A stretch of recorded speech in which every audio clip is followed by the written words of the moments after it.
Welcome back to Evangelism for God, the channel that speaks about issues the church run away from and expose Satan and his devices. My name is Maurice Braxton, and this is just going to be a different approach. I know we've been doing a study about dealing with demons and talking about one of the top exorcists in the nation, and I'm going to take a different approach for this because there's so many videos that I need to be working on, and I've got some video requests.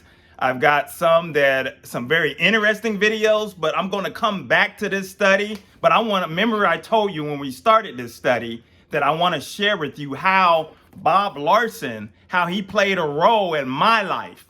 And for a little small recap, we were talking about where he talks about in the book, dealing with demons, of how finding the fingerprint, the DNA of Satan, how did he infiltrate that person's life? How did he have that impact? And what I talked about was how there's so many teachers and how the church and most churches reject any type of demonology teaching, and how everybody wants to label everything a demon and don't understand it. And if lack of understanding it keeps people from being delivered. And on top of it, it causes people to be delivered temporarily because the demon comes back. And that's why it's important to find, where did this entry point come? What happened? Where did it start? And I've got the notes, guys. I've got some notes here that I jotted down because I have on here the lack of understanding of spiritual warfare and how the two things, now this is the two things that are holding churches back spiritually. This is what I put down. It's not from the book.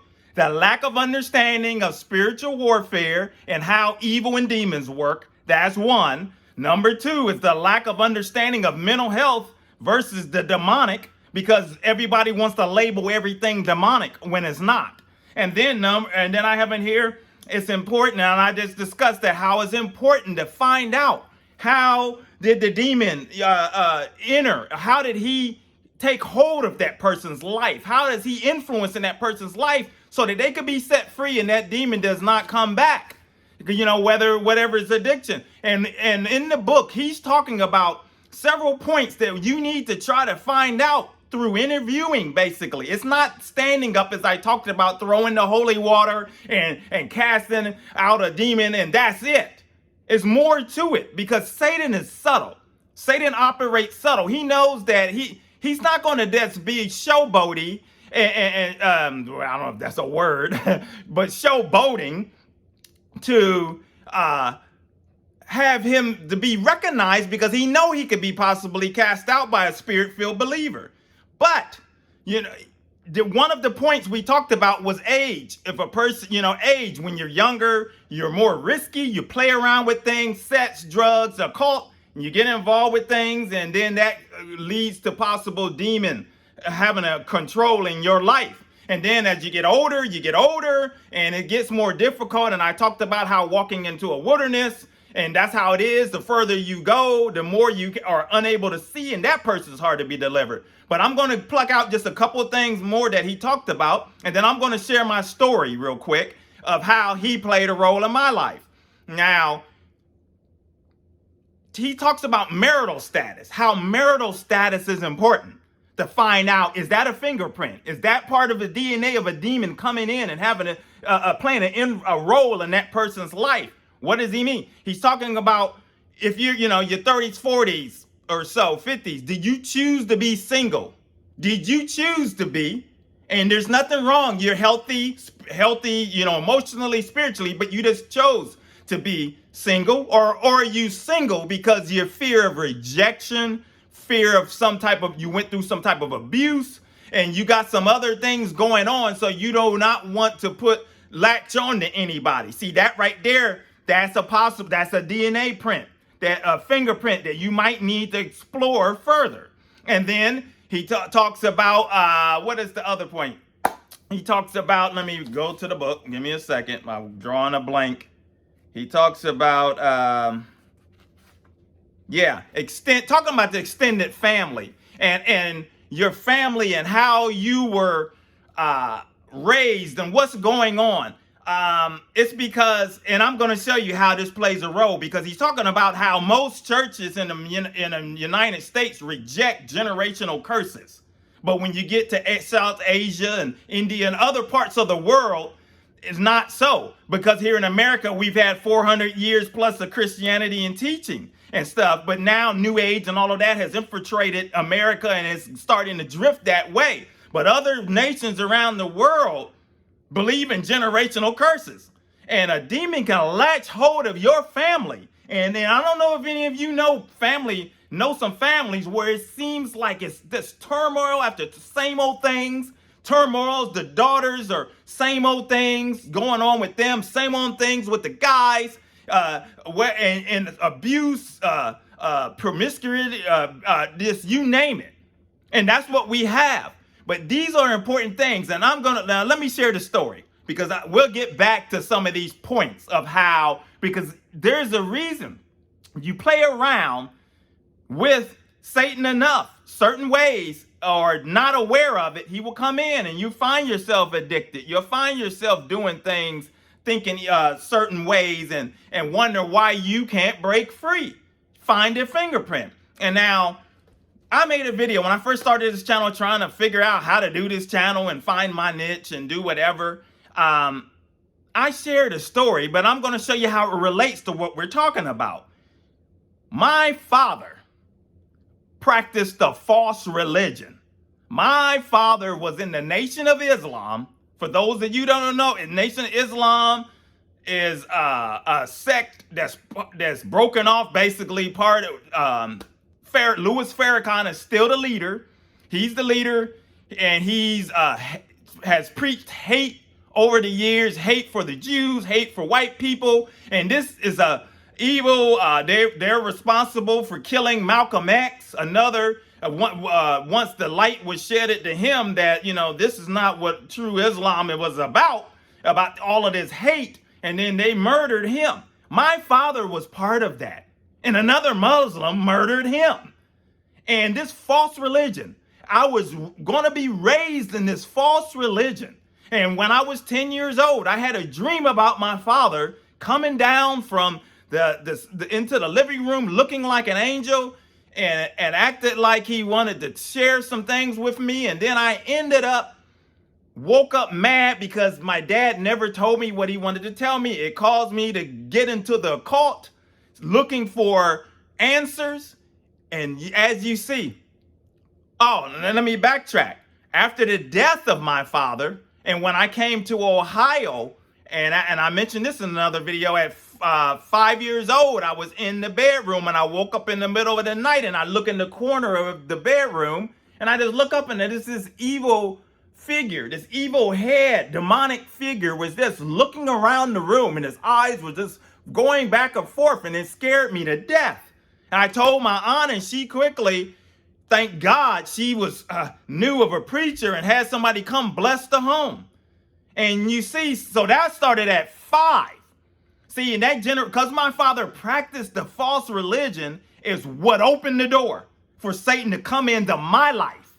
And what happened was these dreams, and he began to torment me in my dreams. And it started somewhere around that 10 years old, all the way up until I got saved. When I was saved, he still tried to do it, and it was happening. And one day, I started listening to this Bob Larson. He would come on the Christian radio before things, you don't get true teachings like you do anymore because there's so much false stuff out there. And he came on the radio, and I would listen to him and hear how people would call in and talk about how they feel like something is going on with them or their family member. And finally, he came here to my city. And his life, as I mentioned before, this guy's life, Bob Larson, has been threatened over the years by witches and warlocks and people that serve Satan. And there was one time when I remember where he had to go buy his wife a shotgun while he was out on the road because it had gotten so crazy. So when he came to my city, it was more so like, this is before the internet. He, like 1994, 95, he came and it was like an underground type thing where we met. You had to go through a process. So for his safety, But when we went through the whole class, we went through everything and listening to this stuff, and I learned so much different stuff. And I'm going to share some of the stuff I learned that's dealing with the spiritual realm a little more, as I talked about his ideal way of blessing a house. So we'll talk about that in one specific video. But he ends up, by the end, I told him, because I was like, everybody had so many answers and questions, and I was the last one. And I said, I got something to ask you. I said, I tell you. And I told him what was going on. And he said, whoa, I never heard that one before. Satan came at a whole new angle. He used your dead father to come to you to draw you in to him. And, we talked about that and things and renounced some things. And he took his prayer team and he laid his hands on me and prayed over me. And you can feel the power of God as he prayed. And man, since then, it's only been a couple of times Satan tried to come back, because I would be asleep and he would torment me in my sleep to where I couldn't breathe. Or sometimes I'd be half asleep and I might see a shadow. I would see something walk past me or standing over me. Evil. I would see it. But after this happened, after Bob Larson spoke with me, prayed with me, laid hands on me, I was delivered. Satan tried to come back a couple of times, but he was unsuccessful. And that's why I know this man, whether you may agree with some of his theology and things like that, one thing I do know for sure, there's a lot you can learn from someone like this, because there's not many people out here doing a ministry like that, taking on Satan and trying to deliver people. We're coming up with, and that was what made me want to go to school for Christian counseling, because I saw a need within the church. Because when I was I was the custodian at my church, and everybody wanted, a lot of times the pastor wasn't there and people were coming to speak with the pastor. He's not there. They're frustrated and they just start talking to me about problems and things. So that's a whole nother thing with the counseling stuff, because I'm going to do a little channel with that at some point. But that's why I wanted to share this with you, to let you know spiritual warfare is real. The demonic realm is real, whether you want to reject it or not. There's family members, there's us, if we're not careful. Satan, and we don't, just like he says, Bob Larson says, you don't want to get into the theology, because that's a debate, whether a Christian can be possessed or oppressed or however. But we do know that demons can come in any form and wreak havoc in your life or your family's life or your friend's life. And it's important for us to stay alert, be sober, be vigilant, make sure we stay connected to God, because Satan himself will try to destroy us and destroy your family. And that's what he is doing right now. He's raised up a whole bunch of false teachers. They're more than ever. He's raised them up. And he's got people being sucked in from right and left, from all angles, being drawn into his web of deception. And on this channel, we're going to continue to call it out, because I got a new false person that he's the head of the snake. I'm going to call him, he's part of the head of the snake of the false prophets. And we're going to expose him on the next video. So stay with me on that. If you're new to the channel, feel free to come along, hit like, subscribe, because we're going to continue to punch Satan right in between his chops and give glory to God. And we're moving on, and just continue to pray together, strengthen each other, edify one another. And until the next video, my friends, take care. God bless.